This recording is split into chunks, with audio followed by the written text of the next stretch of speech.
ಕೃಷ್ಣ, ಹರೇ ಶ್ರೀನಿವಾಸ.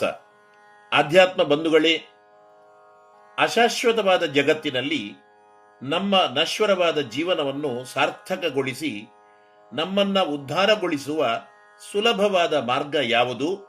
ಅದು ಒಂದು ವೇಳೆ ಧರ್ಮ ಆಗಿದ್ದರೆ, ಈ ಧರ್ಮ ಎಂದರೇನು, ಧರ್ಮದ ಆಚರಣೆಯನ್ನ ಹೇಗೆ ನಡೆಸಬೇಕು ಎಂಬ ವಿಚಾರವನ್ನ ಈ ವಿಡಿಯೋ ಸಂದೇಶದ ಮೂಲಕ ತಿಳಿದುಕೊಳ್ಳೋಣ. ಬಂಧುಗಳೇ, ತಾವು ಇಲ್ಲಿಯವರೆಗೆ ನನ್ನ ವಿಶ್ವನಾಥ್ ಭಟ್ ಎಂಬ ಯೂಟ್ಯೂಬ್ ಚಾನಲ್ಗೆ ಸಬ್ಸ್ಕ್ರೈಬ್ ಆಗಿರದಿದ್ದರೆ ಆಗಿ, ಉತ್ತಮ ಆಗಿದ್ದರೆ ಲೈಕ್ ಮಾಡಿ, ನಿಮ್ಮೆಲ್ಲ ಬಂಧು ಮಿತ್ರರಿಗೆ ಶೇರ್ ಮಾಡಿ, ನಿಮ್ಮ ಪ್ರಶ್ನೆ, ಮೆಚ್ಚುಗೆ, ಸಂದೇಹಗಳನ್ನು ಕಮೆಂಟ್ ಮೂಲಕ ನಮಗೆ ತಿಳಿಸಿ. ಶ್ರೇಷ್ಠ ಧರ್ಮ ಗ್ರಂಥವಾದ ಮಹತ್ವದ ಗರುಡ ಪುರಾಣದಲ್ಲಿ ಹೇಳಿದೆ, ಅಸ್ಥಿರಾಣಿ ಶರೀರಾಣಿ ವಿಭವೋ ನೈವ ಶಾಶ್ವತಃ ನಿತ್ಯಂ ಸನ್ನಿಹಿತೋ ಮೃತ್ಯು ಕರ್ತವ್ಯೋ ಧರ್ಮ ಸಂಚಯ. ಅಂದರೆ ನಮ್ಮ ಜೀವನ ಅಸ್ಥಿರ, ನಮ್ಮ ಶರೀರ, ನಾವು ಮಾಡಿದ ಆಸ್ತಿ ಪಾಸ್ತಿ, ಸಂಪಾದಿಸಿದ ಎಲ್ಲ ಸಂಪತ್ತು ವೈಭವಗಳು ಕೂಡ ಅಸ್ಥಿರ. ಯಾವ ಸಮಯದಲ್ಲಿ ಮೃತ್ಯು ಸಂಭವಿಸುತ್ತದೋ ಗೊತ್ತಿಲ್ಲ. ಸಾವು ನಮ್ಮ ಬೆನ್ನ ಹಿಂದೆಯೇ ಇದೆ. ಆದ್ದರಿಂದ ಇದರಿಂದ ಬಿಡುಗಡೆ ಬೇಕಾದರೆ ಧರ್ಮಾಚರಣೆಯನ್ನ ಸದಾ ನಡೆಸಲೇಬೇಕು. ಪ್ರತಿಯೊಬ್ಬನಿಗೂ ಈ ಧರ್ಮಾಚರಣೆ ನಡೆಸದೆ ಬೇರೆ ಉಪಾಯವೇ ಇಲ್ಲ. ಧರ್ಮೋ ವಿಶ್ವಸ್ಯ ಜಗತ ಪ್ರತಿಷ್ಠಾ. ಅಂದರೆ ವಿಶಾಲವಾದ ಪೂರ್ಣ ವಿಶ್ವಕ್ಕೂ ಆಧಾರ ಧರ್ಮವೇ ಆಗಿದೆ. ಆದರೆ ಧರ್ಮ ಏವ ಹತೋ ಹಂತಿ. ಅಂದರೆ ಯಾರು ಧರ್ಮವನ್ನ ನಾಶ ಮಾಡುತ್ತಾರೋ ಅವರನ್ನ ಧರ್ಮವೇ ನಾಶ ಮಾಡುತ್ತದೆ. ಇದನ್ನೇ ಹಿಂದಿನ ಇತಿಹಾಸ ನಮಗೆ ತಿಳಿಸುತ್ತದೆ. ಹಿಂದೆ ದುರ್ಯೋಧನ, ರಾವಣಾದಿ ದುಷ್ಟರು ಧರ್ಮವನ್ನ ನಾಶ ಮಾಡಲು ಯತ್ನಿಸಿದರು. ಅವರನ್ನ ಧರ್ಮವೇ ನಾಶ ಮಾಡಿತು. ಪಾಂಡವರಿಗೆ ಒಂದು ಸೂಜಿಯಷ್ಟು ಜಾಗವನ್ನು ಕೂಡ ನಾನು ಕೊಡಲಾರೆ, ಯುದ್ಧ ಆದರೂ ಸೈ ಎಂದು ಹೇಳಿದ ದುಷ್ಟ ಕೌರವ ತನ್ನೊಂದಿಗೆ ತನ್ನ ಪೂರ್ಣ ಪರಿವಾರವನ್ನು, ಕುಟುಂಬವನ್ನು, ಅದೆಷ್ಟೋ ರಾಜ ಮಹಾರಾಜರನ್ನು ಕೂಡ ಬಲಿ ತೆಗೆದುಕೊಂಡ. ಅಧರ್ಮಿಗಳ ಸಹವಾಸ ಮಾಡಿದವರಿಗೂ ಸಿಗುವ ಫಲ ಅದು ದುರಂತವೇ. ದುಷ್ಟ ದುರ್ಯೋಧನನ ಸಂಗ ಮಾಡಿದ ಉತ್ತಮರಾದ ಕರ್ಣ, ಭೀಷ್ಮ, ದ್ರೋಣಾದಿಗಳಿಗೂ ಕೂಡ ಇದೇ ಅವಸ್ಥೆ ಸಿಕ್ಕಿತು. ಅಷ್ಟೇ ಅಲ್ಲದೆ ಚತುರ್ದಶ ಭುವನ ತಲ್ಲಣ ಎಂದೆನಿಸಿದ ಸುವರ್ಣ ಲಂಕೆಯನ್ನೇ ನಿರ್ಮಿಸಿ ಮೆರೆಯುತ್ತಿದ್ದ ದುಷ್ಟ ರಾವಣನ ಮರಣದ ಸಮಯದಲ್ಲಿ ಅವನ ಬಾಯಿಗೆ ನೀರು ಹಾಕಲು ಯಾರೂ ಇರಲಿಲ್ಲ. 10 ಲಕ್ಷ ಮೊಮ್ಮಕ್ಕಳು, 11 ಲಕ್ಷ ಮರಿಮಕ್ಕಳು, ರಾವಣನ ಅರಮನೆಯ ದೀಪ ಹಚ್ಚಲು ಯಾರಿಲ್ಲ. ಸುತ್ತಲೂ ಕತ್ತಲು ಕತ್ತಲು ಕತ್ತಲು. ಧರ್ಮವನ್ನ ತುಳಿದವರಿಗೆ, ಧರ್ಮ ನಾಶವನ್ನ ಯತ್ನಿಸಿದ ದುರಾತ್ಮರಿಗೆ ಬರುವ ದುರಂತ ಇದು. ಈ ಇತಿಹಾಸದಿಂದ ಈ ಪಾಠವನ್ನ ನಾವು ಕಲಿಯಬೇಕು.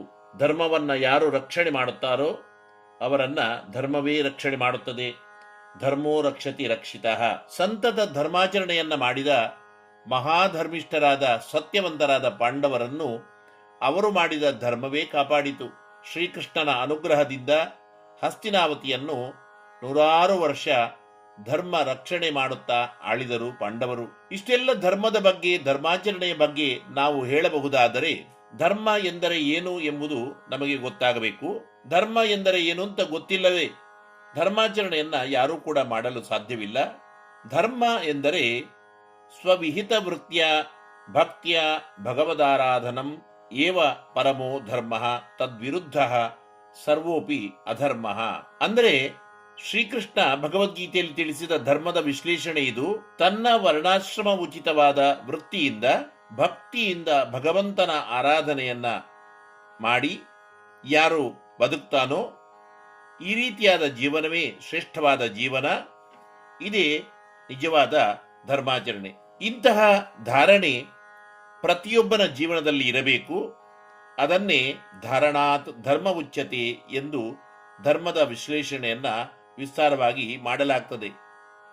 ಅಂದರೆ ಆಯಾಯ ಜಾತಿ, ಭಾಷೆ, ಕುಲ, ಗೋತ್ರಗಳಿಗೆ ಸರಿಯಾಗಿ ಶಾಸ್ತ್ರದಲ್ಲಿ ಹೇಳಿದ ಆಚರಣೆಯನ್ನ ಮಾಡಿದರೆ, ಆ ಎಲ್ಲ ಕರ್ತವ್ಯಗಳನ್ನು ಮಾಡುವಾಗ ತನ್ನ ಜೀವನದ ಉಪಯೋಗಿಯಾದ ಎಲ್ಲ ರೀತಿಯ ವ್ಯವಹಾರಗಳನ್ನು, ವ್ಯಾಪಾರ ಇತ್ಯಾದಿಗಳನ್ನು ಕೂಡ ಮಾಡುವಾಗ ಎಲ್ಲವನ್ನೂ ಕೂಡ ಕೃಷ್ಣಾರ್ಪಣ ಮನೋಭಾವದಿಂದ ಅವನು ನಿಜವಾಗಿ ನಡೆಸಿದರೆ ಖಂಡಿತ ಎಲ್ಲವೂ ದೇವರ ಪೂಜೆ ಆಗತ್ತೆ.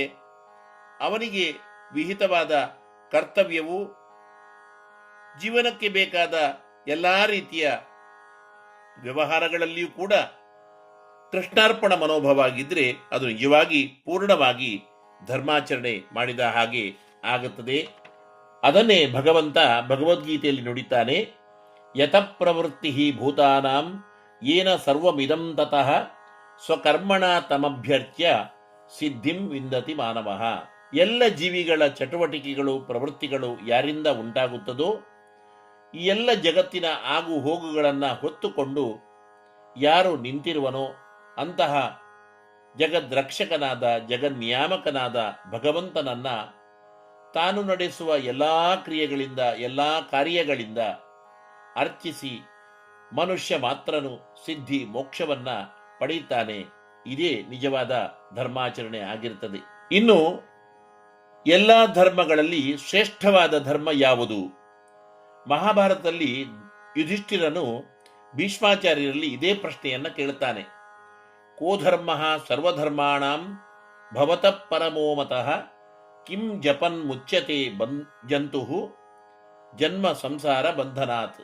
ಆಚಾರ್ಯರೇ, ಎಲ್ಲ ಧರ್ಮಗಳಲ್ಲಿ ಅಂದರೆ ನೀವು ಹೇಳಿರತಕ್ಕಂತಹ ದಾನ ಧರ್ಮ ಪೂಜೆ ವ್ರತ ಅನುಷ್ಠಾನ ಜಪ ತಪ ಸಾಧನೆ ಯಜ್ಞ ಶಾಂತಿ ಇತ್ಯಾದಿಗಳಲ್ಲಿ ಸತ್ಯಾಚರಣೆ ಪ್ರಾಮಾಣಿಕತೆ ಎಲ್ಲದರಲ್ಲಿಯೂ ಕೂಡ ನಿಮ್ಮ ಅಭಿಪ್ರಾಯದಂತೆ ಸಂಪೂರ್ಣವಾಗಿ ಮನುಷ್ಯ ಜೀವನವನ್ನೇ ಸಾರ್ಥಕಗೊಳಿಸುವ ಜನ್ಮ ಸಂಸಾರ ಬಂಧನವನ್ನ ದೂರಗೊಳಿಸುವ ಧರ್ಮ ಯಾವುದು? ಆಗ ಯುಧಿಷ್ಠಿರನಿಗೆ ಭೀಷ್ಮರು ನುಡಿದ ಧರ್ಮಾಚರಣೆ ಇದೆ. ಏಷಮೇ ಸರ್ವಧರ್ಮಾಣಾಂ ಧರ್ಮೋಧಿಕತಮೋ ಮತಃ ಯದ್ಭಕ್ತ್ಯ ಪುಂಡರೀಕಾಕ್ಷಂ ಸ್ತವೈಹಿ ಅರ್ಚೈಹಿ ನರಸ್ಸದಾ. ಯುಧಿಷ್ಠಿರ, ನಾನು ಹೇಳಿದ ಎಲ್ಲಾ ರೀತಿಯ ಧರ್ಮಾಚರಣೆಗಳಲ್ಲಿ ಅತ್ಯಂತ ಶ್ರೇಷ್ಠವಾದ ಧರ್ಮ ಎಂದರೆ ಪೂರ್ಣ ಭಕ್ತಿ ಶ್ರದ್ಧೆಗಳಿಂದ ಸ್ತೋತ್ರ ಜಪ ಭಜನೆಗಳಿಂದ ಪುಂಡರೀಕಾಕ್ಷನ ಶ್ರೀಮನ್ನಾರಾಯಣನ ಆ ಶ್ರೀಹರಿಯ ಪೂಜೆ ಮಾಡುವುದು, ವಿಷ್ಣು ಸಹಸ್ರನಾಮ ಮುಂತಾದ ಮಹತ್ವದ ಸ್ತೋತ್ರಗಳಿಂದ ಅರ್ಚನೆ ಮಾಡುವುದು. ಇದನ್ನು ಮಾಡುವುದರಿಂದ ಅವನ ಜೀವನದ ಎಲ್ಲಾ ಕಾರ್ಯಗಳು ಕೂಡ ಕೃಷ್ಣ ಪೂಜೆಯಾಗ್ತದೆ. ನಿಸ್ವಾರ್ಥವಾದ ನಿಷ್ಕಲ್ಮಶವಾದ ಅವನ ಎಲ್ಲ ಲೌಕಿಕ ಕಾರ್ಯಗಳು ಕೂಡ ಭಗವಂತನಿಗೆ ಮುಟ್ಟುತ್ತದೆ. ಜನ್ಮ ಸಂಸಾರ ಬಂಧನ ಮೋಚನೆ ಆಗ್ತದೆ. ಅವನು ಖಂಡಿತವಾಗಿ ಇದರಿಂದ ಮುಂದೆ ಮೋಕ್ಷ ಪಡೆಯುತ್ತಾನೆ. ಇದೇ ಮನುಷ್ಯ ಜನ್ಮದ ಸರ್ವಶ್ರೇಷ್ಠ ಸಾಧನೆಯೂ ನಿಜವಾದ ಧರ್ಮಾಚರಣೆಯೂ ಆಗಿದೆ. ಇದನ್ನೇ ಹರಿದಾಸರು ಸಹ ಸಂಕೀರ್ತನೆಯಲ್ಲಿ ಹೇಳ್ತಾರೆ. ಧರ್ಮವೇ ಜಯವೆಂಬ ದಿವ್ಯ ಮಂತ್ರ, ಮರ್ಮವನ್ನರಿತು ಆಚರಿಸಬೇಕು ತಂತ್ರ.